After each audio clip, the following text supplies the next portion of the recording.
देखो, आज भगवान के आशीर्वाद से वो बच गई है, लेकिन ये तो कोई तरीका नहीं है कि आप उन लोगों को मतलब उसको इतना इतना से ग्रिल करो, इतना से उसको उसके ऊपर दबाव डाल के रखो कि वो महीने भर काम ही न कर पाए। और फाइनली जब उसका आज से काम नया लगने वाला था, रात को फोन करके कल फोन करके उसको कह दिया गया है मैनेजर के वहां से कि आपको शूटिंग में नहीं ले सकते। मना है किसका? अब तो अब बीच बीच में जैसे बातें उसको कान में आ रहा था, लोग कह रहे थे कि तेरा गिल मतलब फेडरेशन का कार्ड हम कैसे रहता है हम देख लेंगे। तो ये कहाँ का थ्रेट पॉलिसी है? ये ऐसा थ्रेट कल्चर पश्चिम बंगाल में हर इंस्टीट्यूशन में चलेगा, और ये कब तक चलेगा? कि इसका तो मतलब उपाय नहीं है तो मरने के सिवा। अच्छा, आप देखो, एक काम में आप बहुत सालों से माहिर होते हो, उसी में आपका प्रैक्टिस है। मैं इस लड़की को जानती हूँ बहुत दिनों से, तो वो काम में बच्ची है। अभी उसी में उस लड़की का हमारा हाथ उसी में बनता है। वो ही शिक्षा हम 15-20 साल से कर रहे हैं, उसी काम में लगे हुए हैं, और अचानक कल आपको कोई बोलता है कि यार तेरा कार्ड ही छीन लिया। ये ममता का जो बहुत प्यारा प्यारा दो बंदा है, एक एमएलए है उनका, हाँ, और विश्वास एमएलए है, और उनका भाई सौरभ विश्वास है। तो ये दोनों ही वहां का नेता है, इंडस्ट्री का नेता बन बैठे।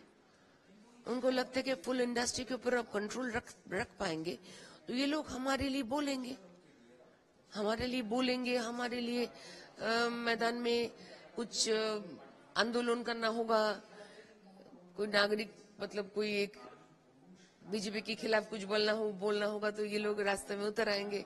यही एकमात्र उनका आशा है, इसलिए वो जेब में रखते हैं।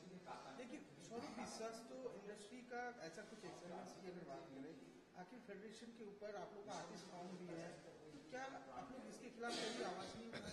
हाँ, उठाते हैं।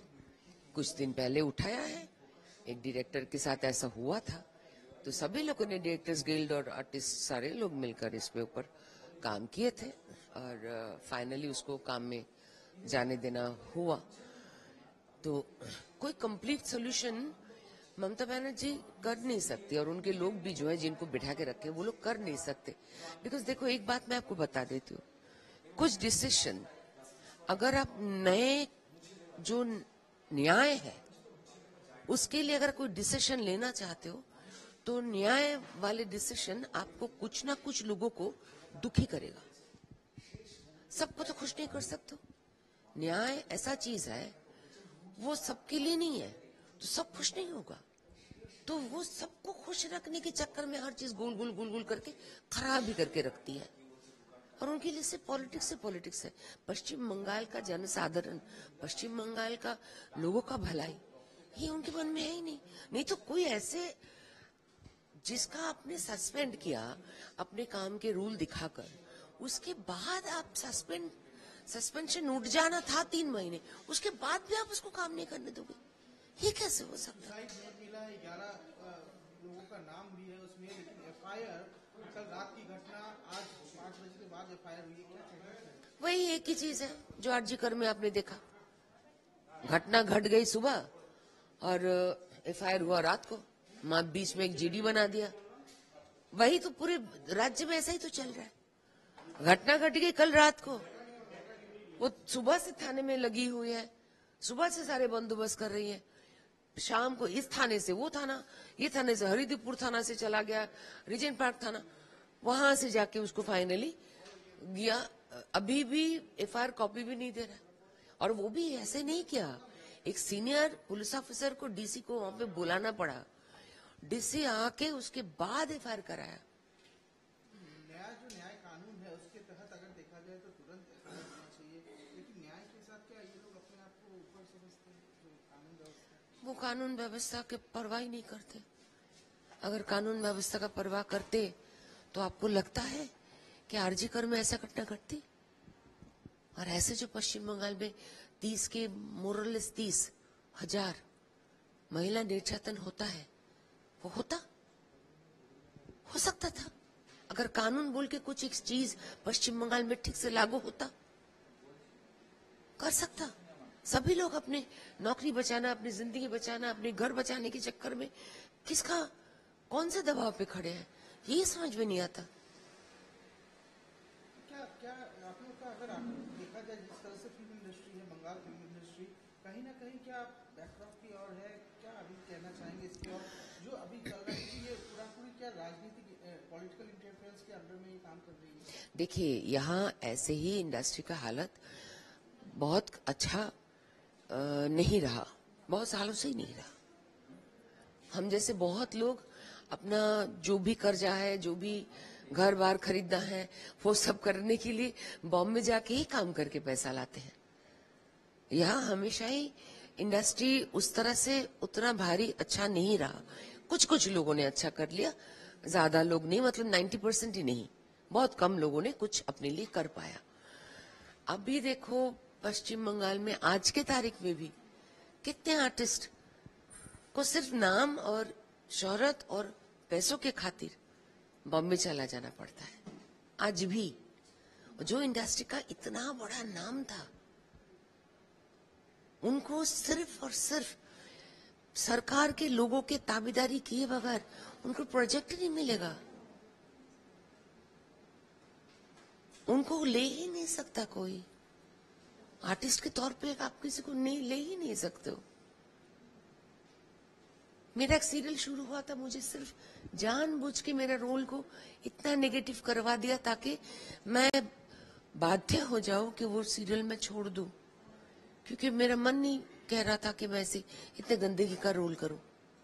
ये सारे पॉलिटिकल प्रेशर्स ही हैं, अलग अलग किस्म के, अलग अलग तरीके से लोग सब प्रेशर बना के रखते सबके ऊपर दबाव करके रखो। हमारे पैर के तले आए, हमारे पदतल में आके रहे, बस तब उसको हम जिंदगी जीने देंगे। अनुव्रत मंडल को इस बार फिर से जो कोर्ट से है उनको जामीन मिल चुका है, तो अब फिर से वो वापस आ रहे। फिराद हकीम जो है मेयर, वो कह रहे हैं कि बाग फिर से वापस आ गया है और बाग अपनी जगह में उसी तरह से रहेगा जैसे था। क्या कहना? देखिए, इतने घोटाले के लिए जिनको 2 साल जेल कटना पड़ा, उसको लेकर ये टीएमसी के लोग ही इतनी बड़ी बड़ी बात कर सकता है। शर्म नाम की तो कोई चीज है ही नहीं। अगर आपको बुरा ही नहीं लगता कि आपके सहकर्मी इतना गलत काम के लिए पकड़े गए थे, 2 साल जेल में रहे, और ऐसा नहीं है कि वो बिल्कुल बस उसको सिर्फ जामीन मिला है, केस से बरी नहीं हुआ, वो सिर्फ जामीन मिला है। तो अगर इस इंसान को और भी ग्रिलिंग होगा और भी सवाल जवाब होगा, पता लगेगा केस तो बंद नहीं हुआ, उसके बावजूद भी ये लोग इतना खुश होते हैं इसको लेकर, और बाघ शेर के साथ तुलना करते हैं।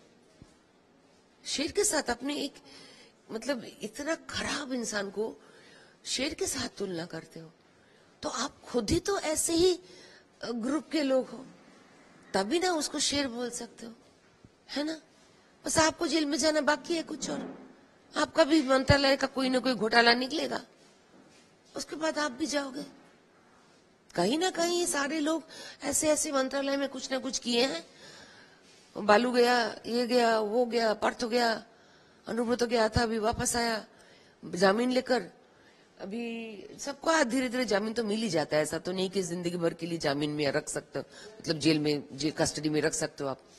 सवाल ये है कि ये लोगों को इतना भी बुरा नहीं लगता कि इनके आधे आधे बड़े बड़े मंत्रालय के लोग जेल में हैं, और नहीं तो जेल घूम के आ गए हैं। अभी ममता बनर्जी को जाना बाकी है, बस उन्हीं का मंत्रालय को जाना है, स्वास्थ्य मंत्रालय और उनका जो होम, दोनों ही गड़बड़ है इसमें, आरजी कर में, दोनों को ही तो जाना ही है।